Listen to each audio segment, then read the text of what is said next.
Sounds good. All right. Good evening, everybody. Welcome to the City Council Committee of the Whole meeting of June 26th, 2023. If the clerk will help me with a roll call, please. Albertini? Here.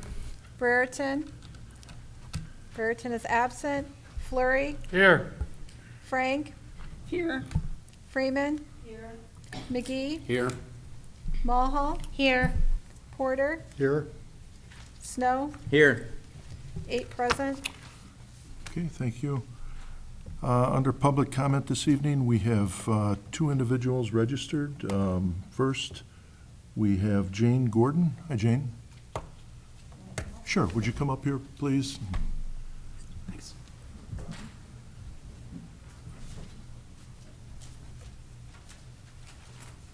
Good evening. Hello. Let me state my name and address. Would you please? My name is Jane Gordon, 703 South State, Belvedere. I'm here to comment on the Heritage Days Carnival.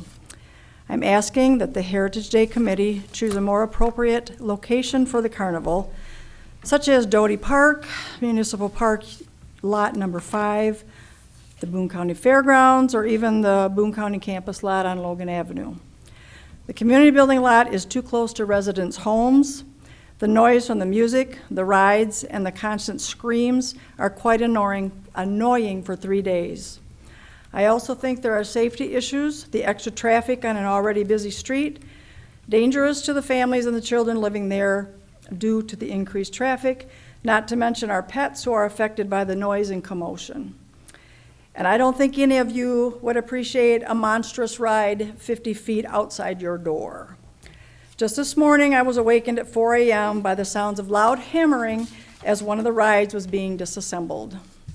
I realize my feelings are somewhat personal, but they are valid, and I know some of my neighbors share my feelings. Thank you for your time. Thank you, Mrs. Gordon. And also, we have Wendy Frank. Wendy, you can sit there if you like.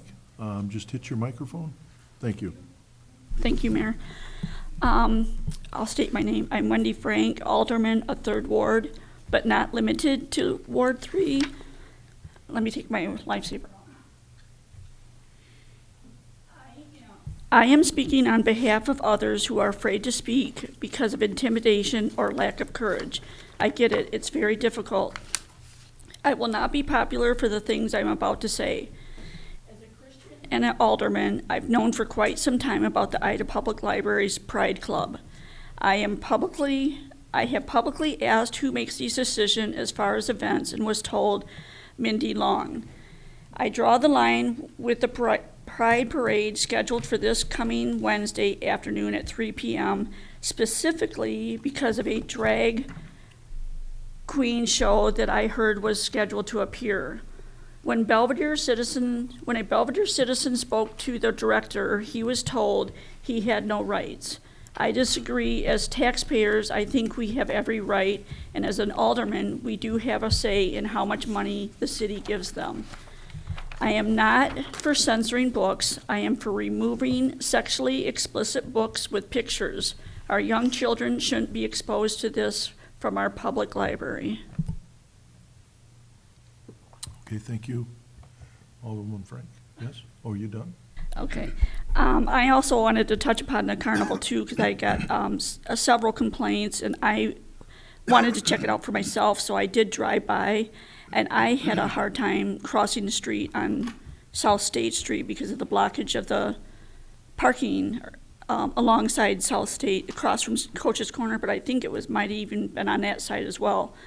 I think, it's just my opinion, but it also sounds like it's Ms. Gordon's as well, it should be in a municipal lot versus a residential area.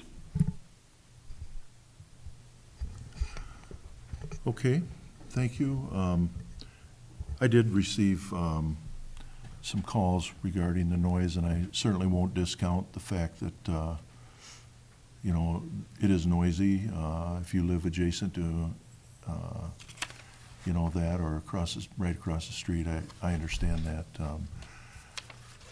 We'll have to try and do a better job, maybe perhaps we can find a better place to have that, whether it be Municipal Lot 5. You know, I know at Doty Park, we've had activities there in the past and what have you. So, you know, I understand with the music, you know, I will say it's one night a year. And I think we all realize that. Whether or not we can do any better, let's try. We'll try. So I think maybe we can come up with another alternative, and I think that'll be a goal. So if we can't, if we're not, we'll certainly know long ahead of time before this time next year. So I don't think we're ever going to make everybody happy. I know that that's impossible. But if there's a better location and it's a reasonable fix, and I certainly do hear the comments. I'm no different than anybody else. I don't appreciate noise. I don't appreciate fireworks that are illegal in the community either. I think those are all quality of life issues, and I think that when we can do better, we should try. So, okay. Moving forward, we'll see what we can do as an alternative. All right, thank you. I also regarding the library, I know that Mindy Long comes to the council, and any questions, the library is a taxing district of their own, taxing body of their own. Any of those questions should be directed, I would say, whenever she comes here. Yes, Alderwoman Frank.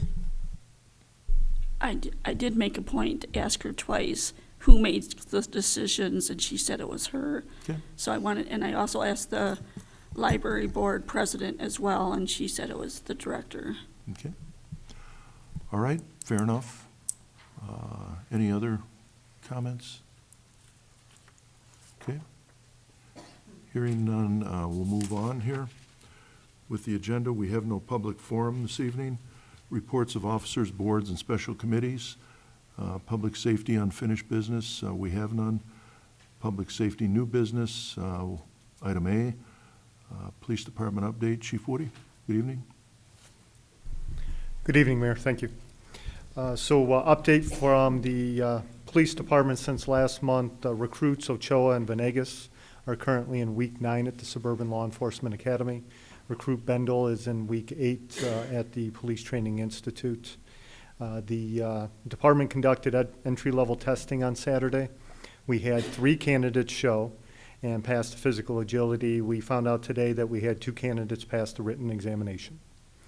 The command staff will interview the remaining candidates on Wednesday, and those who score 70 or above will be put on the initial eligibility list. We currently have 2 open positions with the police department that need to be filled. Additionally, we have an officer that is currently testing with the state police and is in the background process. We have a possibility of a retirement within the next 6 to 12 months.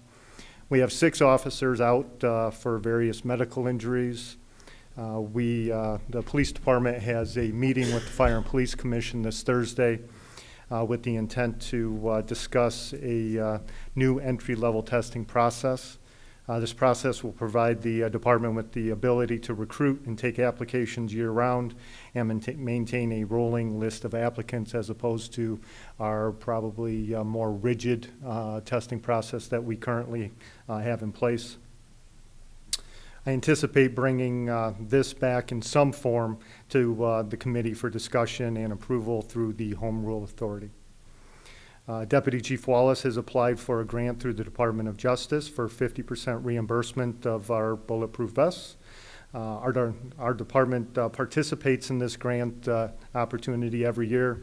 We have vests that have to be replaced every year on a rotation system. Deputy Chief Wallace is also applying for a grant through the Illinois Training and Standards Board, as well as the Department of Justice for recruiting and retention. These will be fully funded grants with no match or cost to the city. If any of these grants are awarded, I'll bring them back to the council for review and the approval process. That's all I have for my update, Mr. Mayor. I'll entertain any questions that the council may have. Any questions for Chief Woody? Chief, I have one for you. What do you attribute to, in the past, I know we've had between 50, maybe 60, 70, at one time up to 100 individuals that take a test to become a police officer in the city of Belvedere. And you just informed me we had 2 or 3. Can you enlighten me? Yeah, it wasn't unusual for us to see anywhere from 30 to 50 applicants on a regular basis during our testing process. And, you know, back 25 years ago when I was testing with the police department, we literally filled the Belvedere High School gym with all of the applicants. So you're talking 100 plus, you know, applicants at that particular point in time. You know, the environment of policing has changed with the negative perception put out there by the media, the perception that there isn't, you know, the community support in general from a national standpoint, despite, you know, our drum banging on that's not us in our community. We do get support. It still is a deterrent for those applicants that, you know, may have wanted to be the police, you know, 5, 10, 15, 20 years ago. So, you know, in addition to that, you see in, you know, in the media, law enforcement doing their job and, you know, in certain circumstances are going to jail and sometimes prison. So, you know, people seeing these reflections of our profession, it's not real enticing, the risk versus the reward. I mean, we don't do this for the paycheck. We do it because it's a calling, because it's a noble profession. It's because we're out there and want to serve our community. And sometimes when there's a perception out there that there's a significant risk beyond just your life, it deters people from wanting to come out and apply. I know, Chief, you know, we've had a defund the police movement in this country nationwide. We've seen that, and we've seen it make it very difficult for individuals to feel that they would want to get into. They were not enticed to get into law enforcement, public safety. And we've also seen the effects of that. We've seen that whenever you defund the police in some of the larger urban communities, we've seen what happens. And it's not pretty. You have chaos, you have lawlessness, and eventually some of them are now realizing that that has been a terrible mistake. And I believe it has, but in the meantime, I think the consequences are much the same as the original intention, and that being if you defund the police and have less police on the streets, that you somehow are going to have a safer community. That hasn't been the case whatsoever, and I think everybody realizes that, and it is a shame because what used to be a lot of interest in becoming a law enforcement professional has now become one where people don't want to get involved. And in the meantime, whenever you have that, you have municipalities trying to hire individuals, and of course, because the job, nobody wants the job, you have to spend more taxpayer money in order to make certain provisions in order to have them show an interest in that. And even that's not enough. Even that isn't enough. So I hope that what you bring forward regarding testing and an evolving testing process may be able to keep our list more current than one that's under a 2 or 3 year time frame before you have an expiration. But the bottom line is you don't have an interest, and the reason we don't have an interest, in my opinion, and I think a lot of other people's opinion, is that it has become with people that have wanted to defund the police. I think you're right. I think the media has been terribly unfair with the police. And what always has bothered me and stuck out with me more than anything, I think, is that we have, we have news all the time. It used to be if you killed a police officer, it was an automatic death penalty, and I recall that as a young person, young adult.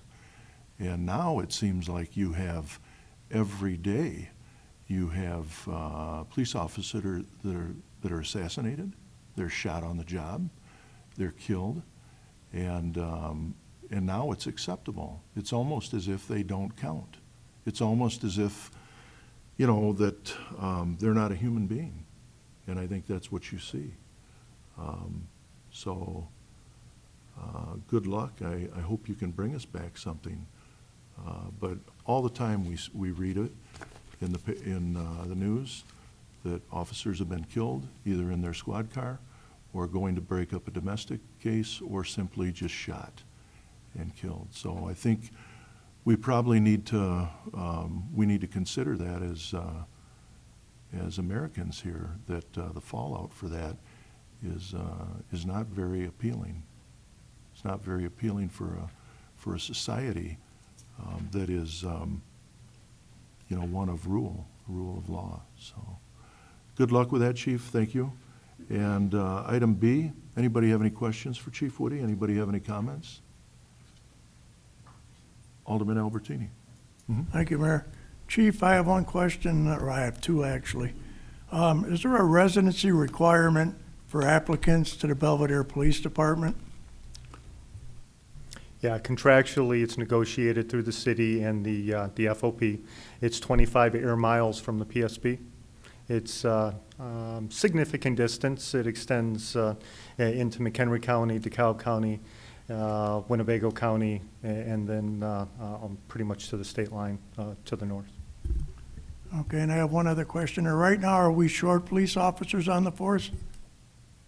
Yes, sir. We're down to positions that need to be filled. Okay, thank you very much. Thank you. Any other questions for Chief Woody or comments? Okay. Chief, you have item B, Police Department Inmar Consumer Drug Take-Back Program. Yes, Mayor. Thank you. If you turn to the memo in your packets, the Belvedere Police Department is requesting approval to sign up for the State of Illinois approved drug take-back program sponsored by Inmar Intelligence. The attached agreement in part outlines the term, client, which would be the City of Belvedere, obligations, process, cancellation, disclaimers, limitations, and indemnifications. Belvedere Police Department already participates in a self-sponsored drug take-back program to include related costs for packaging materials, storage, disposal, and associated transportation. This new program would provide all packaging materials. There would be no storage necessary. Inmar would be responsible for disposal and transportation. Inmar would supply the receptacle for the program if requested. I would request a motion to authorize the mayor to sign the agreement between Inmar Intelligence and the City of Belvedere for the Consumer Drug Take-Back Program. Okay. Motion by Alderman Fleury. I assume that's what you want to do, yes? Second by Alderman Porter. Thank you. Questions and comments? Alderman Snow? So will this be like we right now currently have one at the PSB with a drop box? Is this going to replace that particular location or just facilitate getting rid of the contents of it and make it more cost effective in its use? No, we would end up using their receptacle and then replacing the one we currently have. And then ultimately, yes, they would be responsible. They would send us the packaging materials that are going to be self-addressed. Anytime we unload the receptacle, we fill up the boxes and then ship them right out. And then they're responsible for disposal. Okay. Alderwoman Freeman? Thank you, Mayor. So, Chief, this says the product number and the description and then the fee per year, 0000.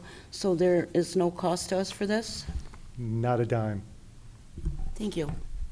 Okay. Thank you. Any other questions? Alderwoman Frank? Thank you, Mayor. So I come to the PSB quite a bit with customers that I have that they want to throw them away, and I bring them. So this time would I just put them in the individual envelopes? Is that the only difference? Nope, it'll be the same type of receptacle. It'll just probably have a different name on it is all. It'll be in the same place. We're just going to replace what's there with the receptacle from Inmar. That's it. And then you would put them in the packaging and send them out? Yes, ma'am. Okay, thank you. Thank you. All right, so we have the motion to authorize the mayor to sign the agreement between Inmar Intelligence and the city of Belvedere for the consumer drug take-back program. If there's no other comments or discussion, all those in favor, please say aye. Aye. Any opposed? Okay, motion passed. Thank you. Thank you, Chief Woody. We have item C, Fire Department update. Chief Shadle, good evening. Good evening, Mayor. Thank you. For the update, I'm going to go over the calls for service, some of the highlights for the last 30 days, and then just some general updates. The last 30 days, we responded to 293 calls for service, averaging 9.8, almost 10 per shift. We responded to 12 fires. 6 of those were building fires. We had 2 in Belvedere. 1 was a house, 1 was the Apollo incident. And 2 in District 3 we responded to mutual aid. We gave mutual aid to Genoa, and we gave mutual aid for a fire in Woodstock. Overall, we gave aid 15 times, and we received aid 12 times. So we're doing pretty good on the balance there. One thing while I'm talking about aid in other departments, Chief Zachard has resigned from District 3, and he was replaced by E.J. Delinardo. So I was just giving you guys an update on that, and I would just like to take a second and thank Chief Zachard for what he's done for Belvedere. A couple of the things that he did for us is on all our incidents, he would come and either be the safety officer or assist with command. He had, almost 4 decades with Rockford Fire, great amount of knowledge. He also coordinated and started our quarterly burn training that has helped our ISO score as the city of Belvedere. So it gave us just a few more points for that. And he started that and coordinated all that, and he did a great job. So definitely thank him and wish him well in the future. Back to the calls. 205 calls for EMS. And in the past 30 days, we had 160 patient transported by our 2 ambulances, averaging 5.3 per shift. So they are very busy. 69 of those patients went to St. Anthony's, 54 went to Swedish American Belvedere, 20 went to Swedish American Rockford, and 17 went to Javon Bay. We were called for 5 patients in cardiac arrest. 3 of those patients we gave CPR on scene and transported. 1 of the patients we gave CPR, fortunately didn't need to transport. And there was 1 deceased on arrival. So some other types that you would probably want to hear about is that there were 10 car accidents with injuries and 5 car accidents without injuries. We found carbon monoxide twice, so definitely make sure you have carbon monoxide detectors. It is a deadly gas, colorless, odorless. Make sure they're working. And just general assistance 16 times. So that concludes going over the calls over the last 30 days. I wanted to give you guys a little bit of an update on the EMS billing. So we've almost got everything set with that. We had to make a lot of applications, create a lot of accounts for different payers, Medicare being one of them, and get into these different payer systems and then authorize our billing service to bill on our behalf. So that is almost 100% completed. Thank you, Shannon, for your help on all of that. So bills have started going out. So I did a Facebook post from the fire department. We do have a lot of followers, and then usually they repost it on what's happening in Belvedere. So the word gets out. But just to let citizens know that even though it does say Belvedere on the side of it, that they're still going to get a bill, just like what they would with Lifeline. And I know that this was sprung on all of us, and so I just mentioned that in the post that, we're hoping hopefully not to raise taxes. No one wants to raise taxes. We all feel like we pay enough of those. And about how we have it now, it's a 50-50 split. So 50% of the cost would come from tax out of the general fund, and about 50% would come from billing for those services. So it's right now it's a 50-50 split between the taxpayers and the users. I reminded the constituents if they were unhappy or had good advice or just wanted to be heard on that they could contact myself or their alderperson, and I hope that they do if they have feel strongly about one way or another. Always looking for good feedback, and that's all on billing. We did get, I didn't have time to present it for today, but solicited 3 proposals for collections, and we've gotten 2 back, and then the third didn't respond, so I'll present those at a later meeting and go over what that means and what the costs were. Our new engine is here in Station 2. So it's a long way to a little past November, like they said, but you know, it is what it is. But it's here. We still have about a good 30 days of things to do before it's on the road, running calls, providing service. The in-service training, we got every member has to do non-emergency drive time, and we do a driver's course with it. And actually today, tomorrow, and the next day, we have a representative from Pierce coming to all 3 shifts, going over the engine and any unique features to the engine. And then, of course, practicing pumping the engine with the hand lines and deck guns.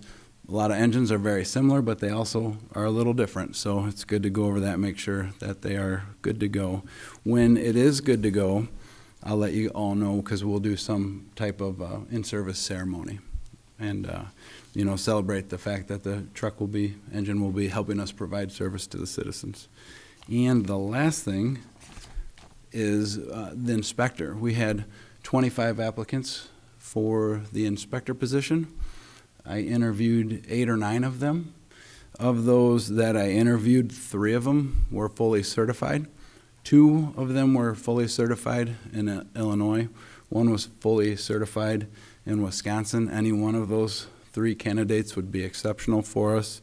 There's one that stood out a little, just a little bit above the other 2, and he is getting a background check done right now. So hoping as long as everything comes back with that, I'll ask Attorney Drella to write an employment offer, and then we'll go from there. And that concludes my report. I'll be happy to assist with any questions. Any questions? Alderman Albertini? Thank you, Mayor. Chief Shadle, I have a question. You were talking about the carbon monoxide being updated and make sure. You guys, if you get a call from a resident requesting that you come out and inspect their current alarms for their fires, you do that, right? Go out and respond to that? Yes, of course. If one is actively going off, like a carbon monoxide alarm is going off, then that is a true emergency, so we'll respond emergently. Thankfully, oftentimes it's a bad detector, but as carbon monoxide is colorless and odorless, we bring our detectors, and we always bring 2 or 3 to verify that there is either none present or verify the levels.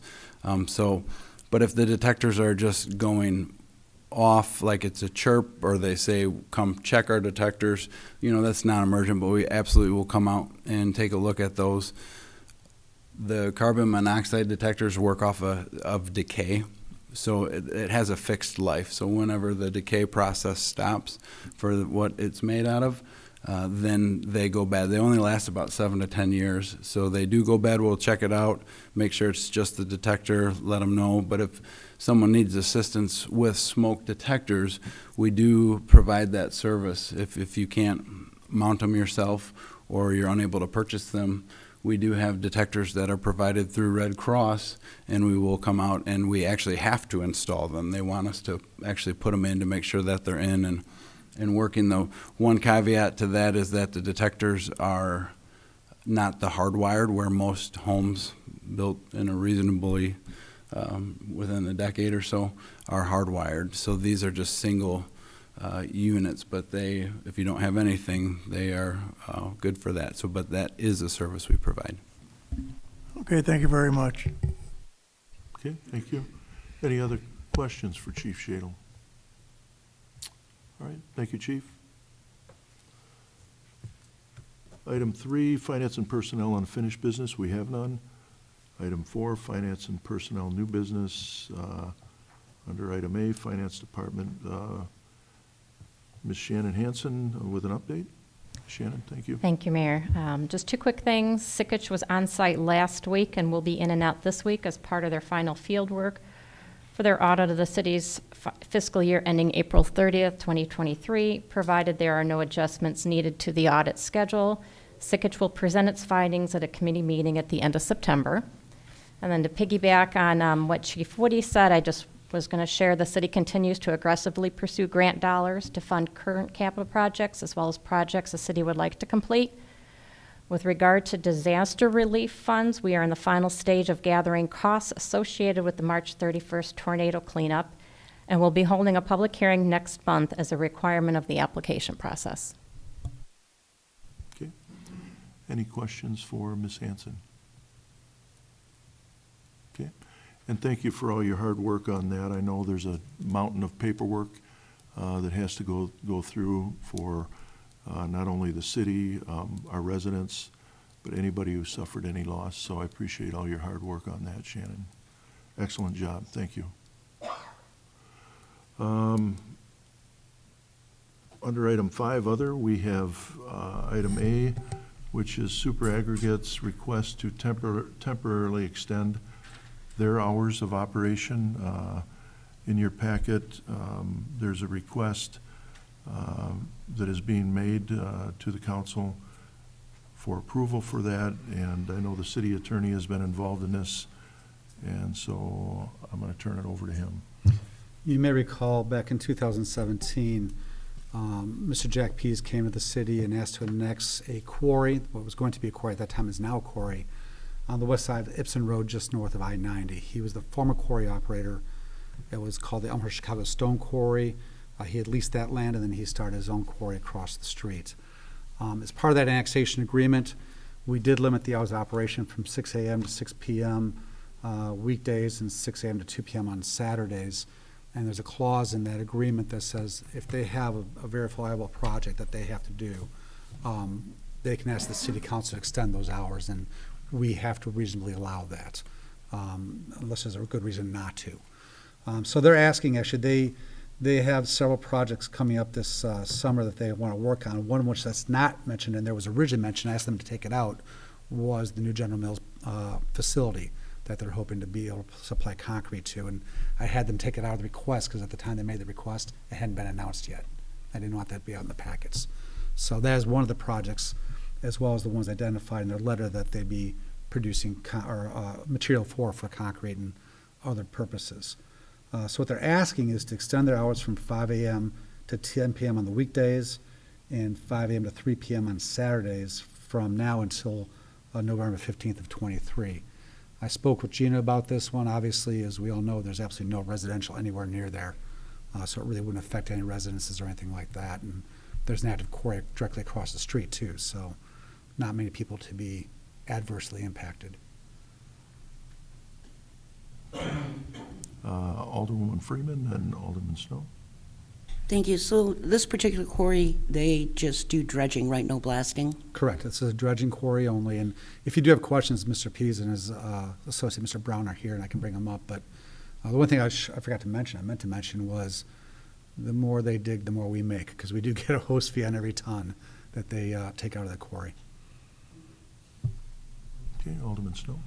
So if I recall correctly, isn't this the quarry that wound up spilling into the conservation district and had issues with them? Just so I know which location we're looking at.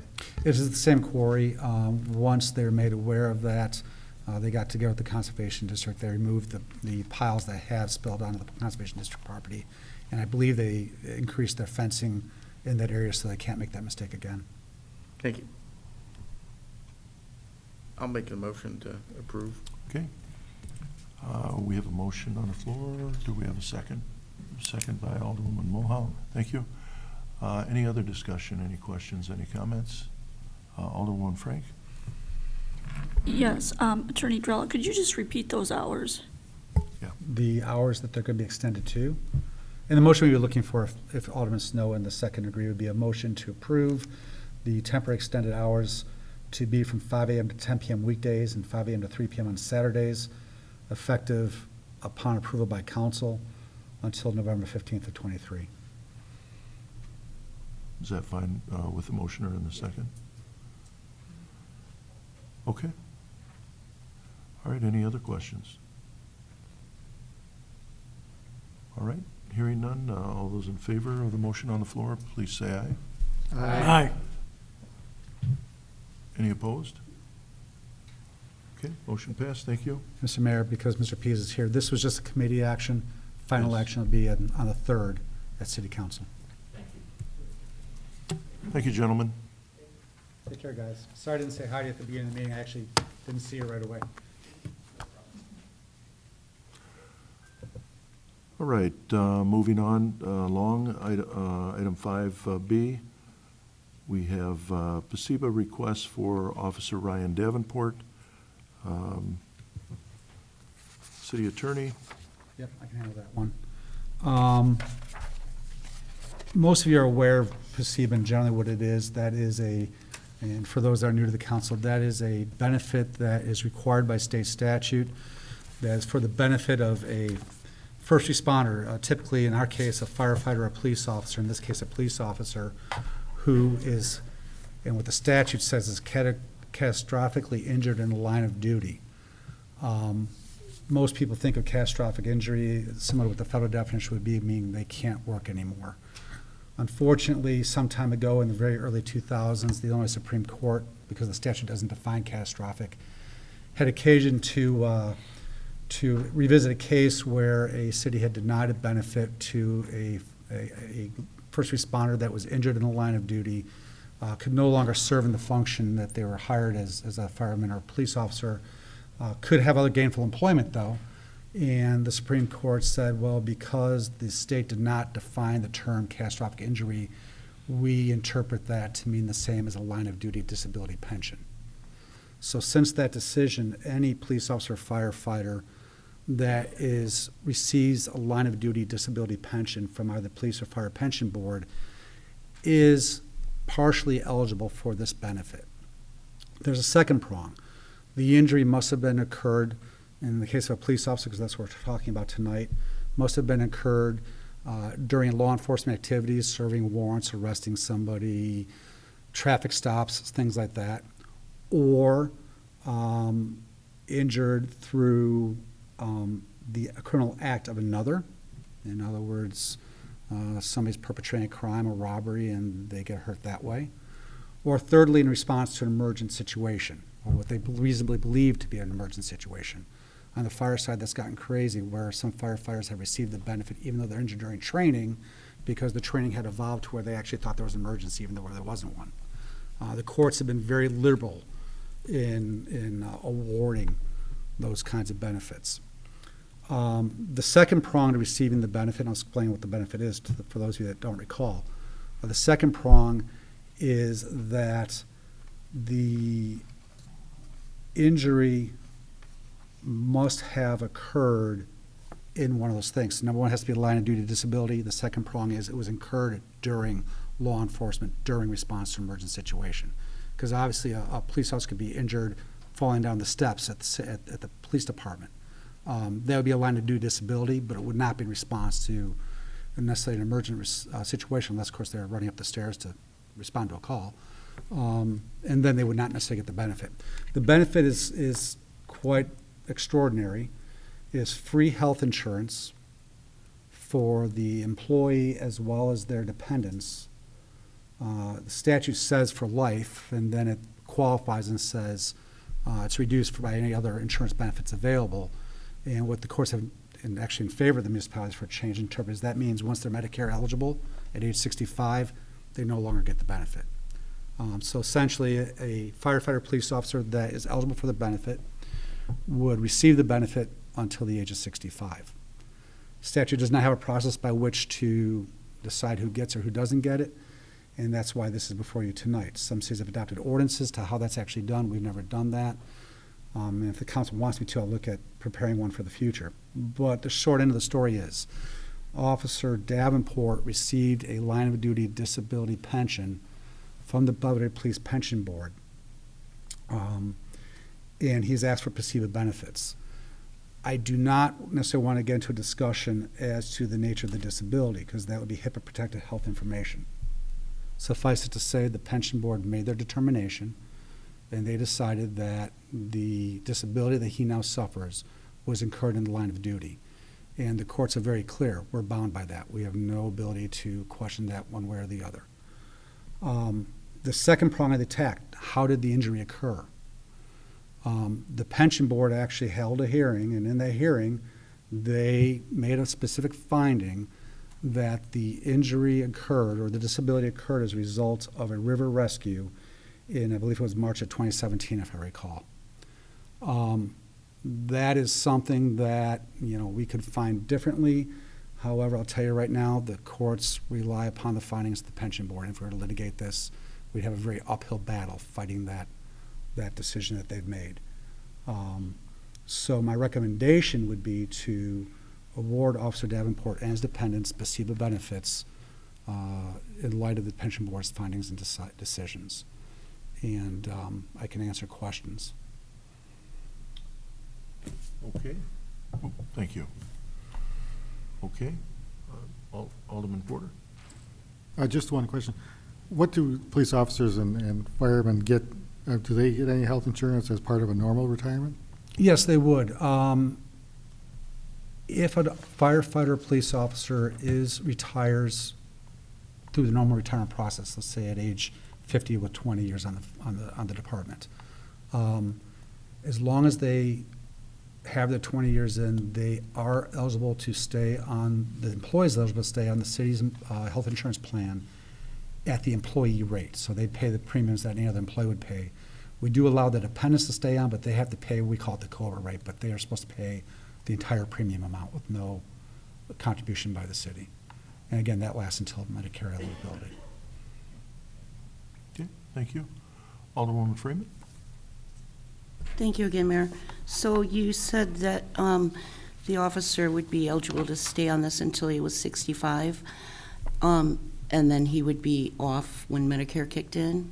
Current case, so the statute says that they are eligible to receive the benefits, and that the benefits should be reduced by the amount of any other insurance that's available. The only cases out there deal with Medicare, meaning that when they're Medicare eligible, those cases have held, none from our direct district, and nothing with the Supreme Court, but once they become Medicare eligible, they can come off the policy altogether.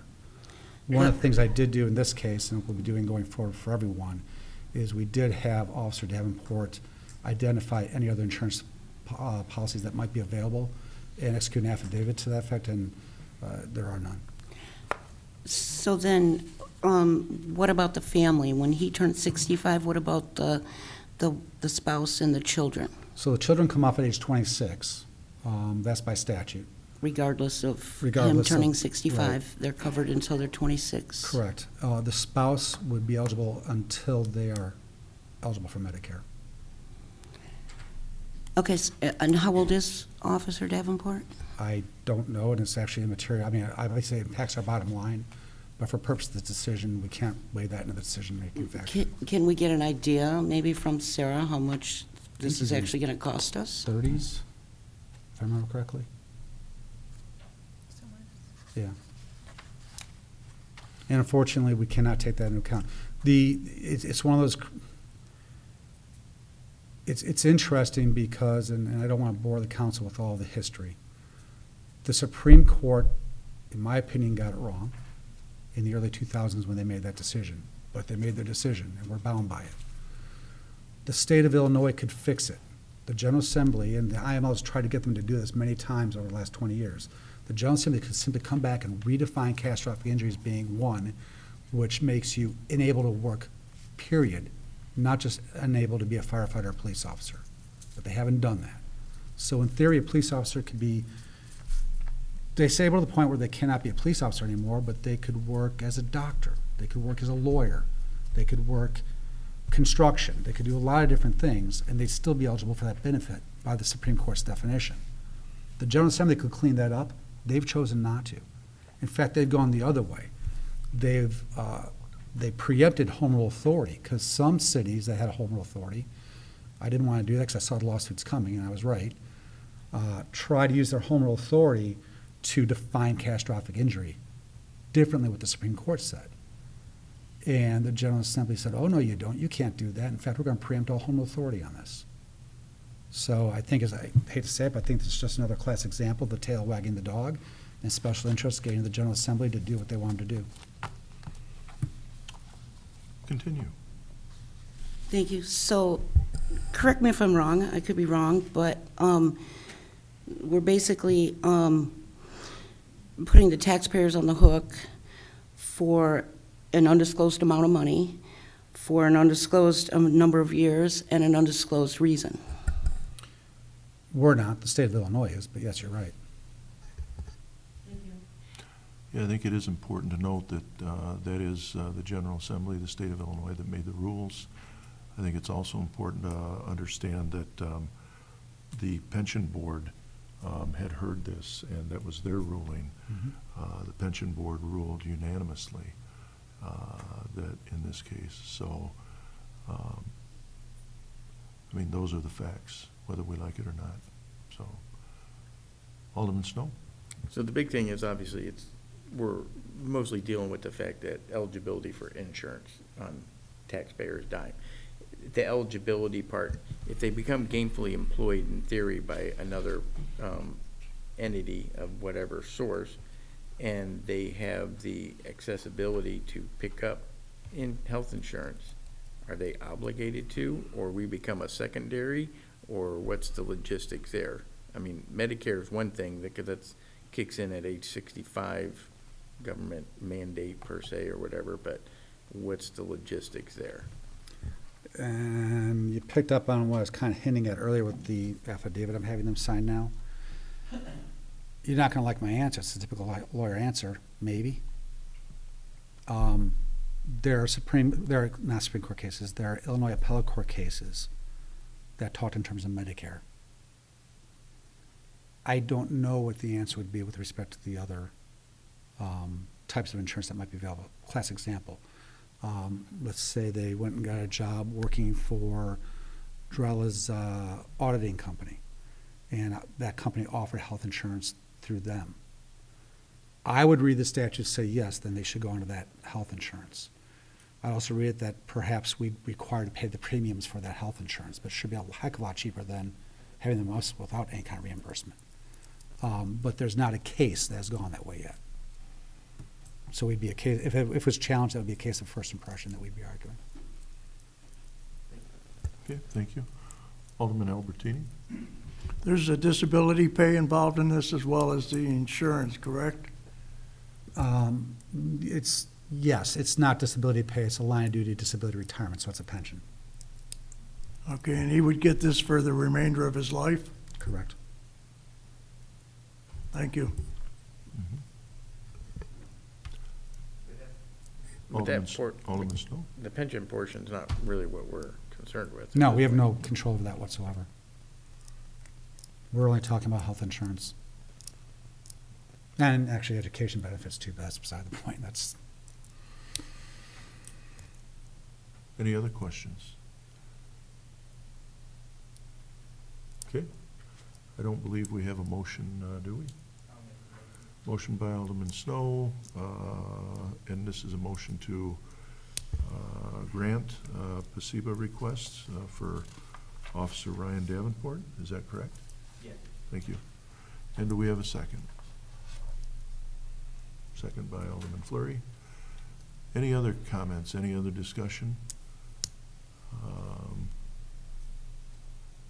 Okay. Hearing do. none. I do have- I'm sorry, Alderman Snow? Ramifications of, what if we vote no? If you vote no, I don't want to get into too much specificity because then you're talking about possible litigation. What we'd inform the officer of that decision. They would then have the opportunity to bring a lawsuit against the city. As I be the attorney representing the city, I don't want to get into too much detail. As I said earlier, I think it'll be an uphill battle for the city. Most of the cases where it's been challenged, if there's been a finding by the pension board, the line of duty disability part, that's hands down, we can't win that one. The second problem being, how was the injury or the disability incurred? Was it an emergent situation? Once the police pension board has ruled upon that, most of the cases defer that decision.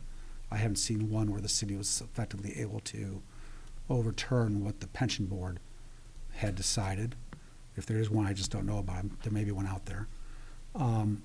If the city were to lose that eventual lawsuit, we could potentially be on the hook for his attorney's fees in litigating that.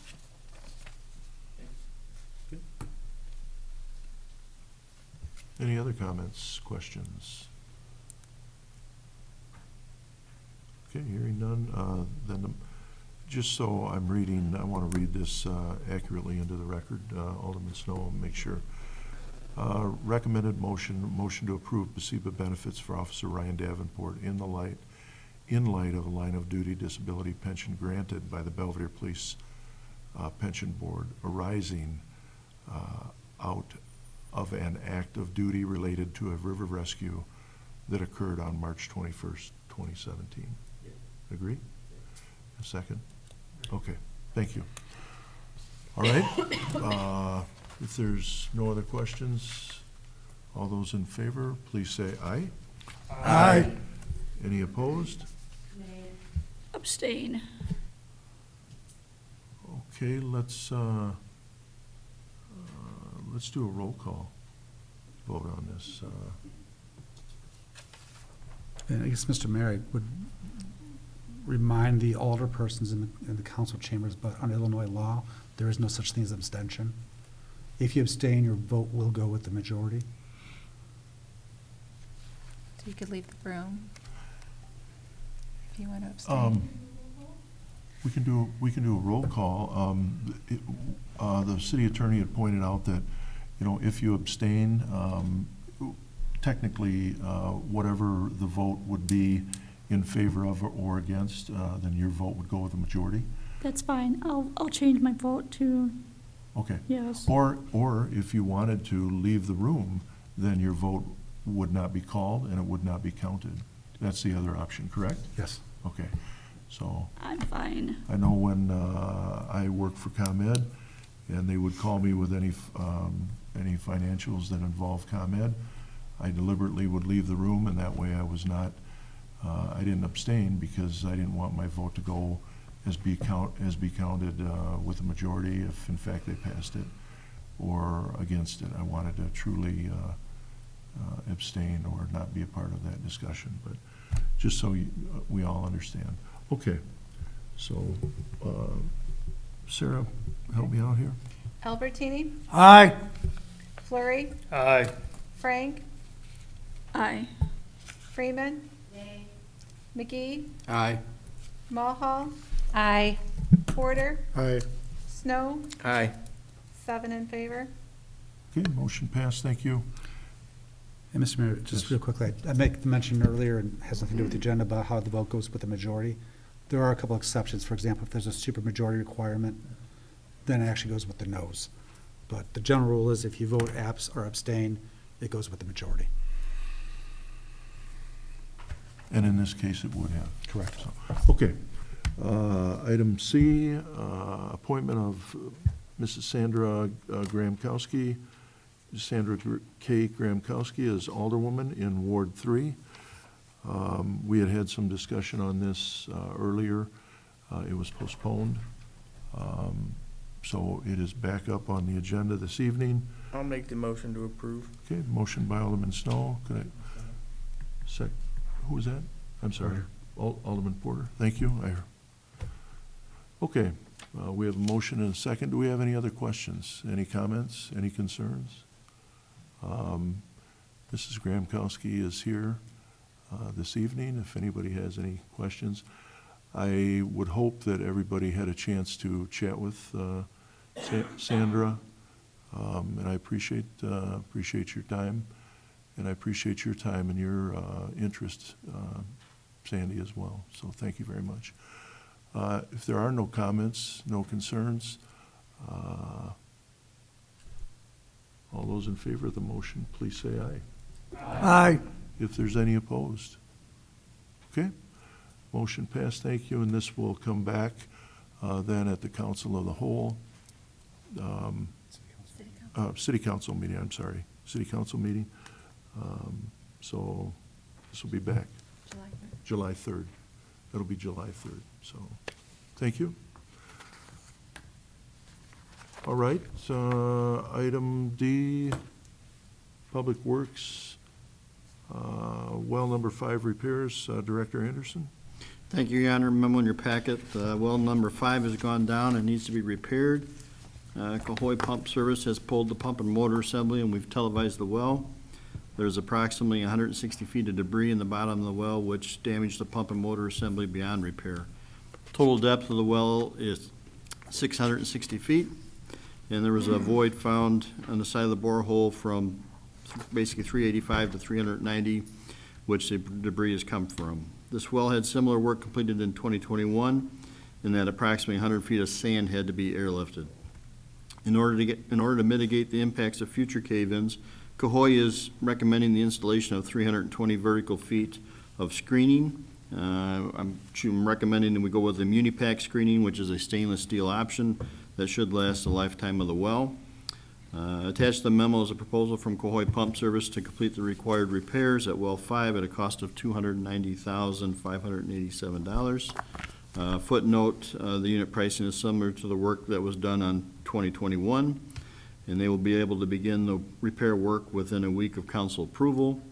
With well 3 and 4 currently offline, it is imperative that we get well 5 back online as quickly as possible.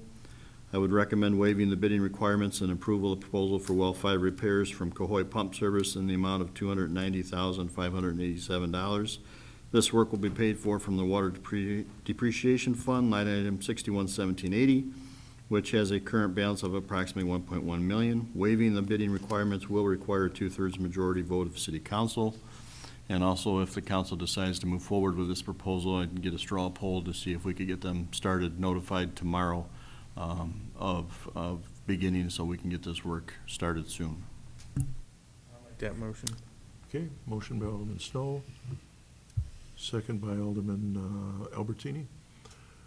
Okay, and Brent, just one question I had, excuse me, Alderman Fleury. What happens, you know, if we don't do this, improve this well? I mean, we have 2 additional wells down, correct? We have two wells that are currently offline, dealing with the PFAS issue. As you know, council's approved going forward with new well 11 to replace that lost capacity. But that process is still ongoing paperwork-wise. It'll probably be another 24 months before we get that new well online and operational, hopefully, and if all that goes according to plan. So we are left right now with wells 7, 8, 9, and 10. That's 4 wells currently operating. So like I said, it's imperative that we get this well back online as soon as possible. Alderman Fleury, thank you. Thank you, Mayor. So, Brent, when we did this in 2021, what was you remember what the cost of was at that time? I think the total bill for that came to be, I think it's around $250,000, I think. Pretty close to what we're looking at now. Right. The only difference being when 2021 came about, it was an accumulation of sand over a long period of time. It wasn't necessarily a delamination from the wall itself.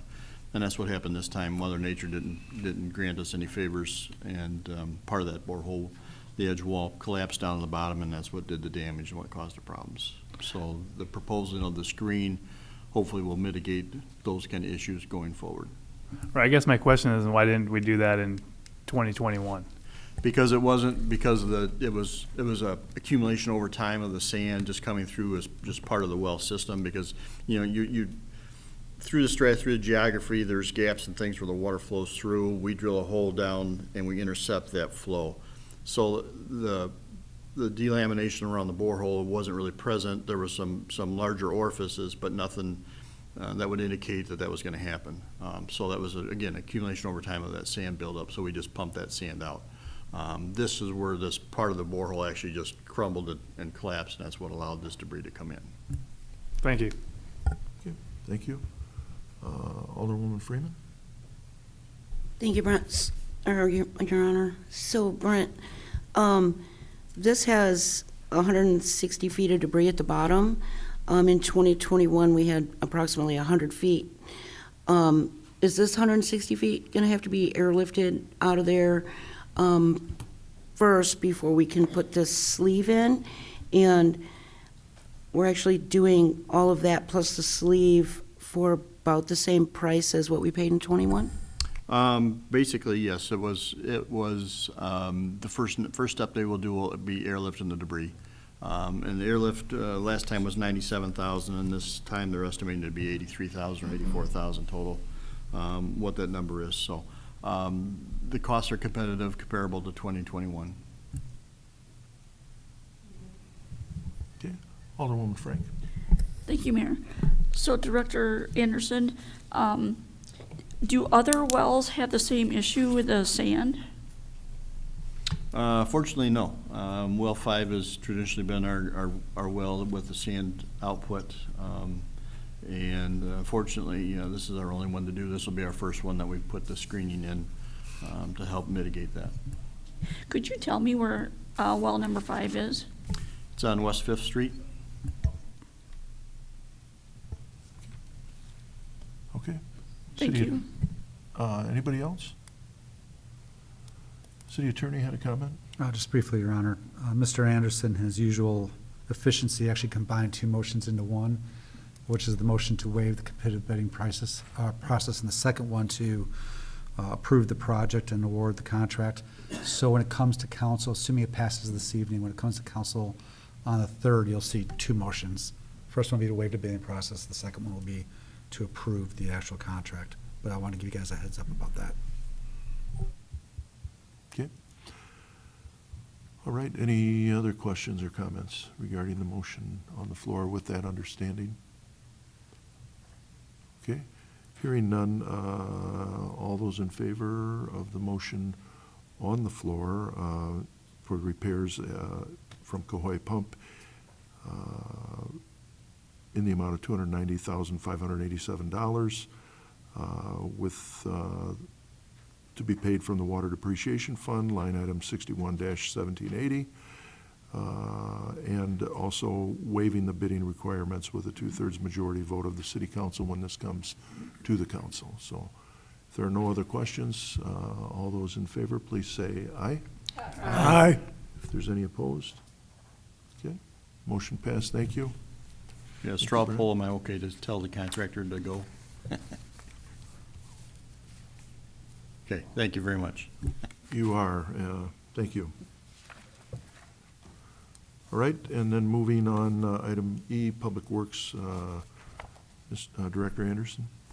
Again, memo in your packet, change order number 3 for our 2018 improvement project. The major component of this change order has already been before council. The electric service upgrade, change out, repair work done. Council's already approved that. In addition, we have a swivel joint that was required that wasn't indicated on the original plan set, and that was an additional $7,163.74. We've also had to do submittal exchange project software extension to cover the life of the extended project, and that's $1,072.48. And then the contract extension of time to allow for completion of the sludge heater repair to November 2nd of 2023. We'll get into the sludge heater repair soon. That's on the agenda for tonight. But in order to finish this project, we got to get those repairs to that sludge heater done in order to complete this project. So the change order represents an increase to the contract in the amount of $123,756.80. The change order request has been reviewed and recommended by our engineers on the project, Baxter and Woodman. I therefore would recommend approval of the change order number 3 for the wastewater treatment plant 2018 improvement project in the amount of $123,756.80.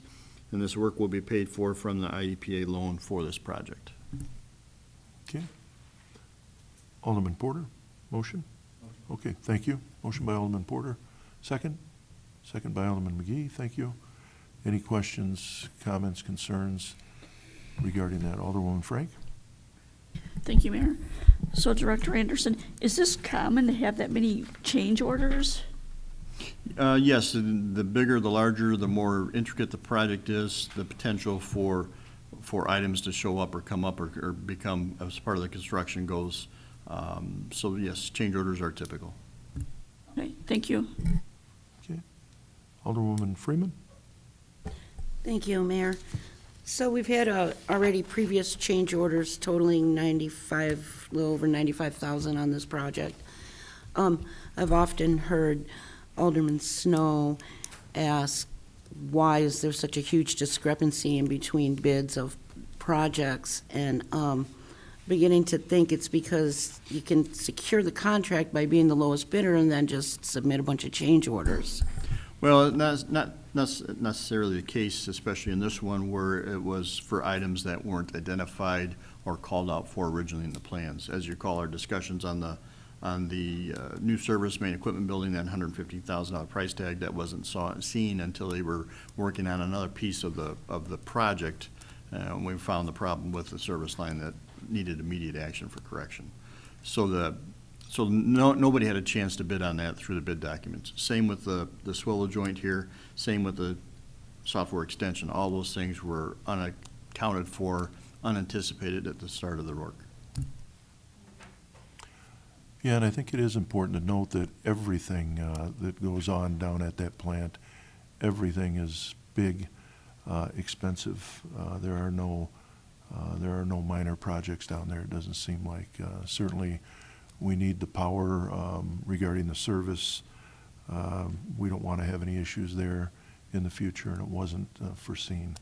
But now that we have it, we certainly don't want it not to run downhill. So I think that's a way of looking at it. So any other questions? Alderman Snow? So obviously, this increases the overall loan, which is the overall expense. So do the taxpayers wind up seeing this on their more immediate bills, or is this, once the project completed, you come back to us and tell us, this is the final tally, this is the extent of the loan, we need to repay it, so roughly 6 months from now, we'll hit that bridge as we cross it? That's correct, 6 months from now. The good news is EPA is allowing us to include the electrical component that wasn't even anticipated as part of this project. They have agreed to include it in this project, which means we get some loan forgiveness off the total cost.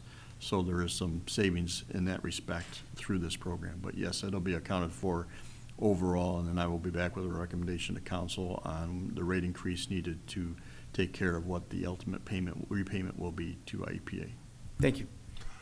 And also keep in mind that there have not been any significant repairs down at the wastewater treatment plant since 1985, and even some of this, we will see more of. It goes back to the 70s, so it's not that it hasn't been a significant amount of time since we've had repairs down there, but we're in the business and we can't be without it.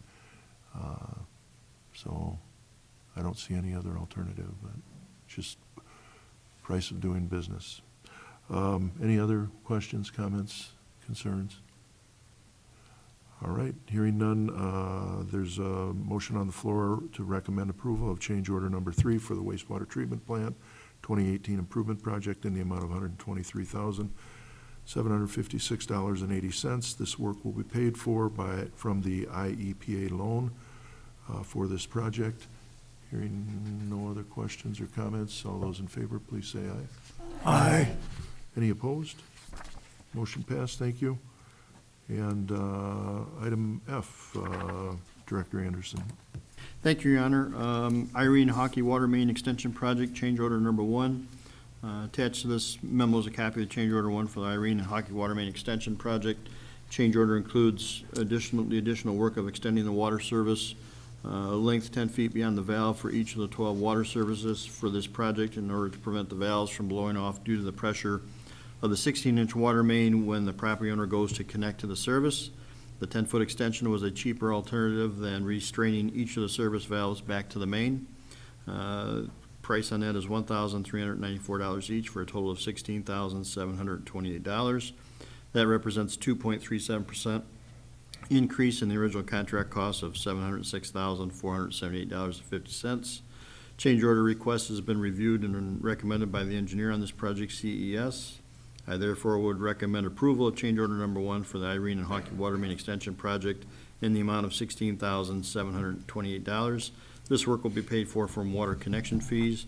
And note, the entire cost of this project will be included in a recapture ordinance for future connectors. Okay. Could I get a motion to that effect? Motion by Alderman Stowe, second by Alderman Albertini. Any questions, any comments? Alderman Stowe? So in the long run, taxpayers may front the dollars for this initially, but will recoup that money in the future by connections that are made to offset that cost. Is that a fair assumption? Yes, it's going to be offset by the connection, and we're using connection fees. So as you know, we have connection fees, recapture fees, if you will, out there for new development. So this is money that's basically a revolving loan that we utilize for to extend services to undeveloped areas, and then they recapture and bring that back. So it's not a part of our O&M out of water and sewer. It's strictly connection fees where we invest money in a extension. We get reimbursed on that over time, and then we use that same money then for future extensions in other locations. Okay, thank you. Any other questions? All right, hearing none, all those in favor of the motion on the floor, please say aye. Aye. Any opposed? Motion passed, thank you. And item G, Director Anderson. You get a memo in your packet. We have 2 sludge heaters that maintain the sludge in the digesters at a constant temperature of 98 degrees. One of those 2 heaters is down and needs to be repaired. We have received a proposal from Evoqua Water Technologies for the replacement parts needed for the sludge heater in the amount of $19,224.38. We talked to 3 different contractors regarding the labor and equipment to install those parts. We received one proposal from Helm Service in the amount of $8,414. I would recommend approval of the proposal from Evoqua Water Technologies for the sludge heater replacement parts in the amount of $19,224.38. Do you want to do that one first? Yeah, I think we should. Could I get a motion to that effect? Motion by Alderman Fleury, thank you. Second by Alderman Porter, thank you. Any questions regarding that? Alderman Freeman? Thank you. So what happens if we don't keep the sludge temperature at 98 degrees? If we don't keep it at 98 degrees, then we end up killing the mechanism, the bugs, and the critters that needs that temperature in order to do the job that they do to define it. So it basically defeats the purpose of having the digesters. So it's a critical piece of equipment. In fact, those sludge heaters are old. The mayor mentioned about 85, and those sludge heaters probably predate those. And eventually those are going to be, both have to be replaced. Probably later summer, I'll be bringing information back to council about increasing the size on one of those 2 heaters. But right now, we cannot reseed and operate our second digester that's part of the 2018 improvement project until we have both. We don't have the capacity in one heater to do both digesters. So that's why we are required to do this digester repair now before we can complete the 2018 project. Okay, thank you. Any other questions? All right, hearing none, all those in favor of the motion then for the approval of the Evoque Water Technologies for the sludge heater replacement parts in the amount of $19,224.38. Please say aye. Aye. Any opposed? Motion passed, thank you. And then the second part of that, Brent? Second motion would be to recommend approval of the proposal from Helm Service for the labor and equipment to install the replacement parts in the amount of $8,414. And the parts, the equipment, the replacement parts, and the labor will be paid for from sewer depreciation 61-1790. Okay, could I have a motion to that effect, please? Motion by Alderwoman Frank, thank you, and a second. Second by Alderman McGee, thank you. We have that motion on the floor, they go hand in hand. Any questions, though, any comments? Okay, hearing none, all those in favor of that motion, please say aye. Aye. Any opposed? Motion passed, thank you. And that is all we have on our agenda this evening. Could I get a motion to adjourn, please? Motion by Alderman McGee, second by Alderwoman Frank. All those in favor, please say aye. Aye. Any opposed? Motion passed. For the record, we adjourned at 7:16 p.m. Thank you, everybody. Appreciate it.